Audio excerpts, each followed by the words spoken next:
Hey guys, Scott here again with a new beer dissection video.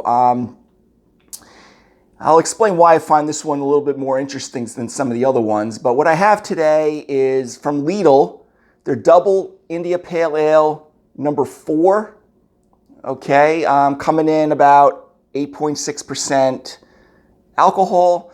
I have, if you a frequent watcher of my channel, I do have a couple of beers from LIDL.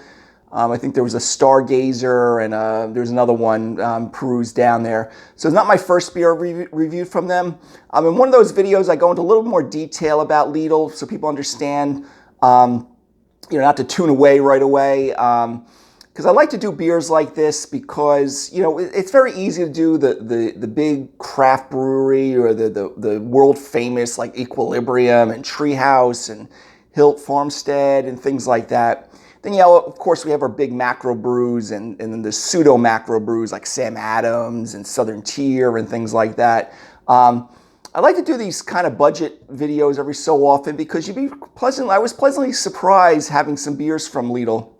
And first of all, let me just stop there for a second.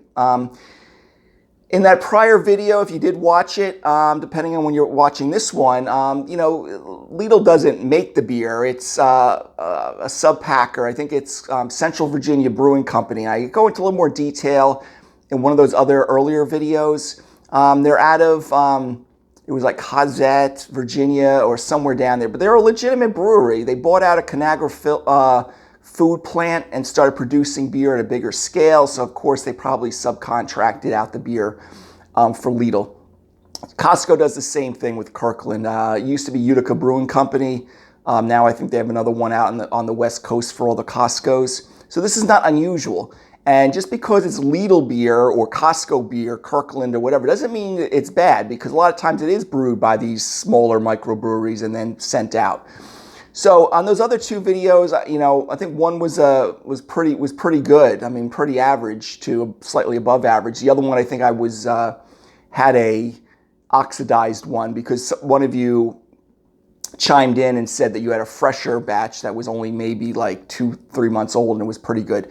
The one I have today is, where was the bottle? Packaging date on January 11th, 2023 of this year. So again, if I didn't mention that before, it's March of 23 right now. So this one's pretty fresh. Now, I've had a variety of beers from LIDL. The number 4, the double IPA, I think I've had this before because I think I referenced this one when I did those other videos a few months ago. Having some memory of a double IPA that tasted pretty good.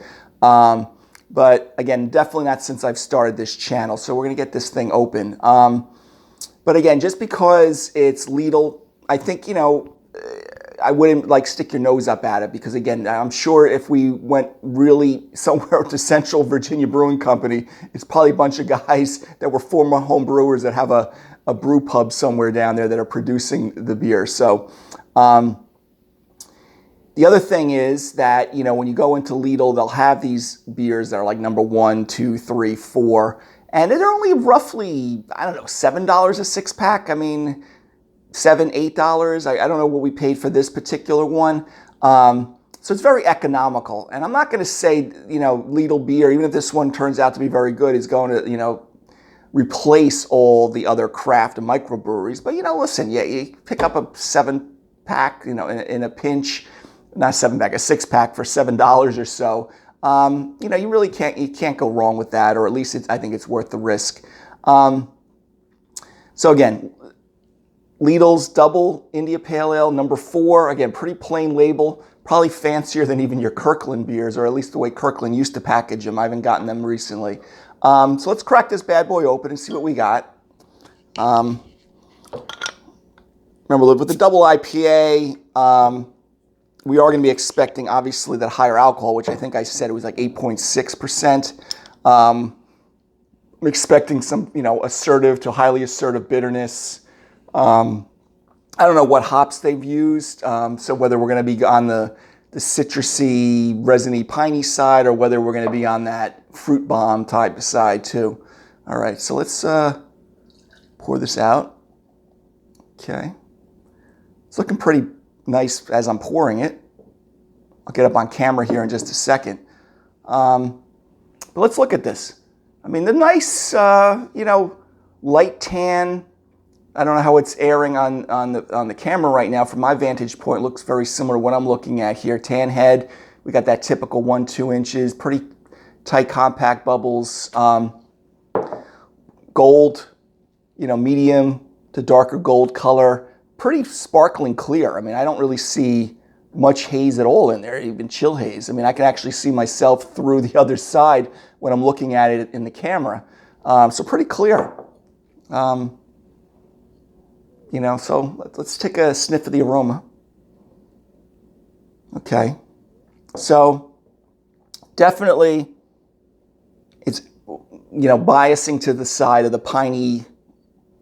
There's definitely some pine in here.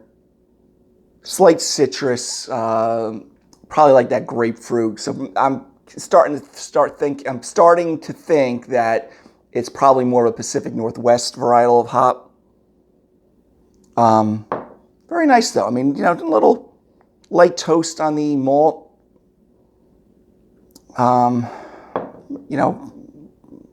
Floral, fruity. Like I said, little pine.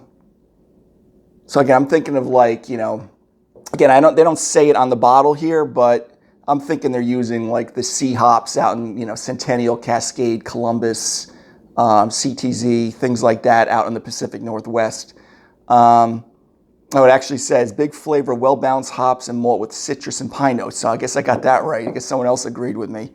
Again, Central Crozet, Virginia was where the beer is actually being brewed.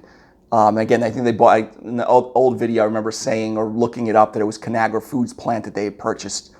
So anyway, guys, so far, not too bad. It's a little, the aroma, those are the notes I'm getting. I mean, it's not like blowing me away with complete freshness. Like, some bottles I open up here on video and I can actually get the whiff, like I'm downwind of, I'm sitting in my house here.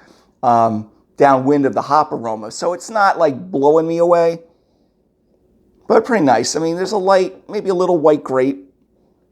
So the fruit side, maybe a little grapefruit, white grape, piney, malt, kind of light toast, bread crust type of malt profile. But anyway, let's take a swig of this, okay?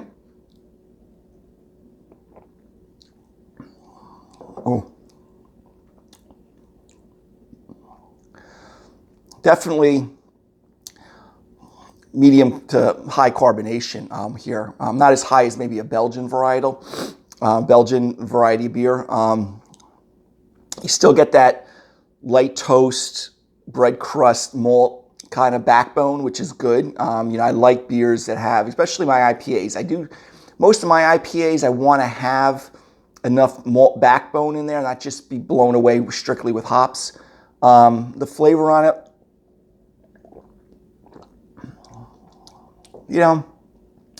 again, citrus, grapefruit, still get that pine. Again, so it's kind of lining up more like a West Coast IPA for me on the aroma as well as now that I tasted it. There's a little bit of a bite with the alcoholic kind of warmth. It's a little hot. And like I said, when I keep mentioning 8.6% alcohol, usually around 7.5% to 8% is where I get it. And I've learned that from other people that have been in the industry and Cicerone or advanced Cicerones that I watch and follow. They seem to get it around the same time. So kind of compare my notes to their notes because they're a good authority on it also. There's a definitely medium to high full body on this. The bitterness, definitely assertive to highly assertive bitterness, which you would expect on a double IPA. The IBUs are usually like a little rusty on the exact number. It's like 60 to 80 or 70 to 100 IBUs typically. So we're on the high end there. But again, not, pretty good.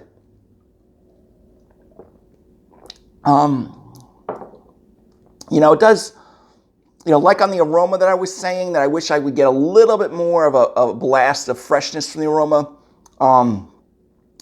The taste of the malt and the hops on the palate kind of fleet away pretty quickly, and you're kind of left with this kind of dank, grapefruit pith type of tang on your tongue. Again, not too bad, especially for the price point. I'm not going to say this beer is going to, again, have all the other microbreweries shut down. I'm not going to say you should go maybe pick this up before your high-end local craft brewer or your farm brewery. But you're walking through Lidl, you're a little short on beer. You want to have some beer just in case company comes by, or you just want something just for, with a great price point. I wouldn't turn this away. I wouldn't stick my nose up at it. Especially for $7, you pick up a 12-pack, a couple of varieties. You have them sitting out in your garage. Because I got to tell you, it's it's got the bitterness. It's got the alcoholic bite there. Enough malt backbone. And hop to obviously balance it out. That I give this, I give it a B minus. C plus overall, compared to some of the other, even some of the larger macro brewers like Sam Adams and stuff like that, even though Sam Adams is still technically craft, but those I would still rate higher in my local breweries that I have here, like West Hampton and Murch's Field and Long Island Farm and stuff like that, and some of the breweries around here. I would say that, they produce better beer. But again, for $7 for a 6-pack, I wouldn't have too much trouble with it. But if I had it did a side by side, those would overperform compared to this. What's good is this bottle was fresher. I don't really get any really oxidized taste, any malt shift, or I don't get any papery taste. The color looks pretty solid. It's not like getting murky brown. It's pretty clear there. So again, guys, Lidl's number 4 double IPA. If you're in the store, got $7 you want to roughly, give or take, you want to kind of check it out, I would have no problem having this as standby in the refrigerator, or if I'm in a bind that I don't want to go to 6 different stores, I need a 6-pack or 12-pack. They don't sell it, I believe, in 12-packs, but you get 2 6-packs, obviously. I would do that. But again, I don't want misinterpret that I think this is going to, again, supplant all the other high craft breweries out there, but not too bad at all. But think more West Coast IPA with this than New England IPA hazies or juicies. So if you like your West Coast IPAs, that's probably where this fits in number 4. So again, I have good memories because I remember having, I think this was the one I had. It was pretty good. Like I said, that B range, C plus range. So anyway, guys, last time, Lidl double IPA number 4. I won't repeat myself, but definitely something to check out. Or again, I think it's good for a flyer for $7-8 to see. Just check your bottling dates on these to make sure that they are at least reasonably fresh. All right, guys. Till next video. Take care of yourself. Bye bye.